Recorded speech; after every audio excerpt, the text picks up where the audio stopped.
What's up everyone, welcome back to another Appletree Surfboards Tech Talk video, and today is kind of a special one because we're here with Luke McGillewe, and Luke has been a long time personal friend and friend of the brand. Ex-team rider, still team rider, we're not really sure. I don't know either.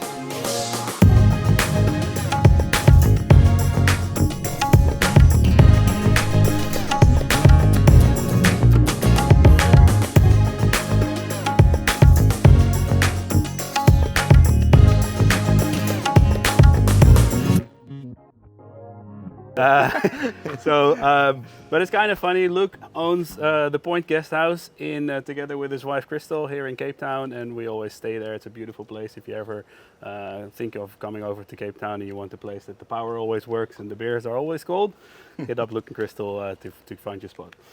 Funnily enough, Luke is also a kite designer nowadays. He works for Flysurfer kites, so he's got quite of a good technical insight into kite design as well as board design, because we've been working on boards for a number of years. Yep. So I just wanted to have a bit of a conversation with Luke about big air strapless kiteboarding, which according to Luke isn't a thing, but we think it is. So yeah, Luke is retired anyways, but he still kills it. So yeah, that's. First question, is it actually a thing, Luke? Yes, it's a thing. It's for sure a thing. I'm in denial right now, working on big air kites. You kind of have to ride twin tips. But, well, I don't know. I mean, no, you're right. I've been mixing it up, but yeah, it's still very much a thing, that's for sure. Yeah, and we actually see some of the young kids starting to get back into it as well, which is kind of cool. Yeah. Mixing it up a little bit with like our team riders, the Casati brothers. They are shredding, basically on the forefront of big air strapless at the moment. Yep. It was of course always Airton Cozzolino was one of the Matchu. Yeah, but he was always in the picture with it. So it's really cool to see that some of the younger kids are taking also getting into it. Yeah. So yeah, like the boards are here as well. We've been working on boards almost like specifically for you, although you also ride them as wave boards. Yeah. Just from what's your point of view, what are you looking for in a big air surfboard? So I mean, for me, I go with more the cut-off nose, wider tail. You get a nice. The board's quite compact. Yeah. So it's less surface area that has less contact with your feet. So the less surface area, the more contact you have with your feet. Yeah. So trying to keep the board as small and as light as possible is kind of really key for me.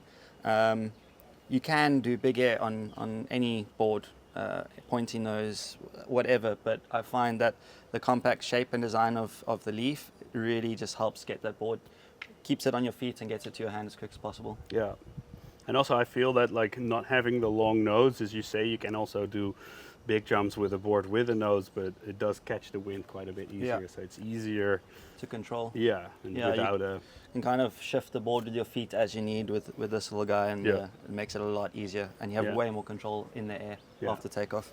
And you mentioned weight. I mean, of course, we always explain weight and strength are two things that sort of go hand in hand. So, yeah, is that... Weight is a big factor. The lighter the board, for me, I find it sticks more to your feet. Yeah. You have to use a lot more effort to get the board off the water if it's heavier. The one benefit with heavier boards is, for me, only wave riding in choppy conditions. Yeah. The board kind of draws its line better. But if you're sending it in for big air, then you need a light board that can get up into the air and into your hand as quick as possible. Yeah. Yeah, the only thing, of course, is the construction. If you make it super light, it can be a bit fragile. But I think we kind of nailed that one, especially for you. I don't think you have broken a board in how many years? 7 or 8 now. Ago. Yeah, I used to go through 2 boards a week on my local shaper, and now I've had to say I still have my original board that I bought from you, still going strong. Which is like 7 years ago, I think, something. Probably more, yeah. 6, 7 years, 8 years ago. I don't know. 2014. Yeah. Oh, that long ago. I think so. 10 years. Yeah, wow. Could be. 2015 maybe. We're getting old. Yeah, I can feel it in my knees. Yeah, so we're still working on some new constructions as well to sort of help with that, because Luke's been riding a lot of carbon boards. Yep. So the nice thing about the carbons, the stiffness makes it a bit harder on your knees on impact, as you say, but do you feel it helped with the pop and the amount of like Yeah. energy that you can put into your release. It goes back to like wakeboarding, like the super hectic rockers, super stiff boards, and it really helps with your pop and takeoff. So I find like I do ride some normal boards, especially for waves, just to get more connection to the water. Yeah. But big air, I find that having a more twitchy, stiffer board really helps with takeoffs.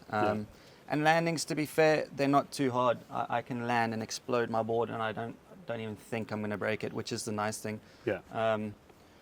I mean, I've been riding a lot of the S Plus, and even with that, I'm not even worried anymore. I used to be a bit scared, but now I'm getting boards that are like this shape, the leaf shape with S Plus, and it works for a charm. Like on waves and big air, I really don't stress about it at all anymore. Yeah. And I guess also with the kinds of kites that you are using, you actually have quite a lot of lift, so your landings are naturally a bit softer. But well, not. Maybe it Not all depends the on time. how you go. I really felt with your kite. I want to quickly touch on kites as well a bit later, but I felt that I was coming down with more speed as well, and not just like sort of landing down, but it's sort of projected forward on your way down. So you're landing with that speed, and actually helps with the landing, even with the surfboard, although you have to throw it under your feet really quickly. Yeah. But it really helps smooth that out. Yeah, I think with big air kites, you've got like, when you do that down loop on a surfboard, you're getting a second lift. Yeah. So that gives you that like forward momentum. I say yes, as if I know what I'm talking about. But you know I'm you're terrible right. at those. But with a wave kite, you kind of get dropped a little bit more. Yeah. But you can decide, okay, I want to drop now and sheet out, and you've got no power, and you just and you can do a down loop straight away, and you're good to go. Yeah.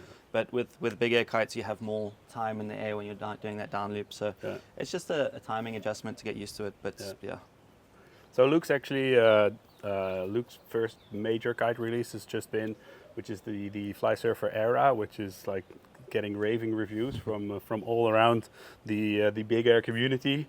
People doing crazy loops on short lines. We've seen the shots. Yeah. People doing massive. What's your record right now? 35 meters on the woo? Yeah, I think 35.1, something like that. Like top, what is it? Top 3, top 4? Not on a surfboard. Not on a surfboard. No. We're going to get there on the surfboard. We have to stick a woo to the surfboard. Yeah. How does the kite? What kind of influences? What makes your kite decision when you go specifically for the big air session? I mean, the market's kind of shaped in a certain way, so we always look at what's out there and what's performing the best, and then we go from there.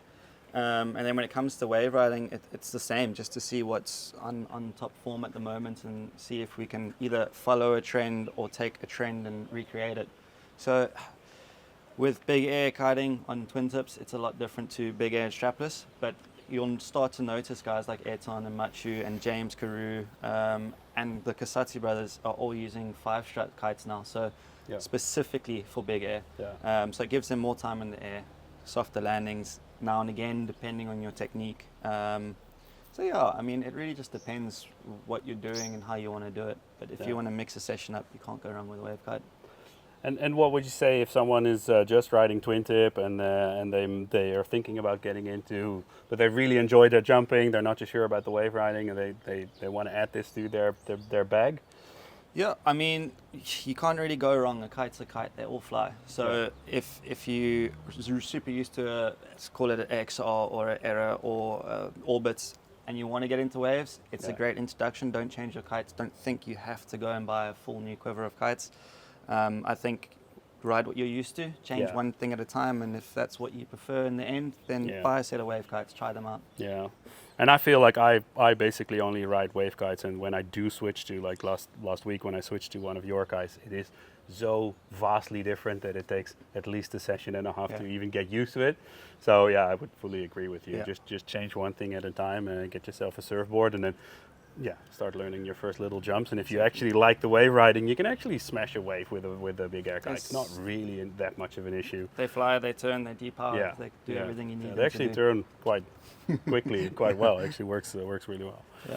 Cool. Well, that's it for another Appletree Surfboards Tech Talk video. Hope you like this one. If you've got any ideas for more videos, if there's stuff you want us to explain a bit further, please leave a comment down below or shoot us an email. We're very responsive. We read all your comments. If you've liked this video, give it a thumbs up. Give us a follow so you don't miss any future episodes. And we hope to see you in the next one.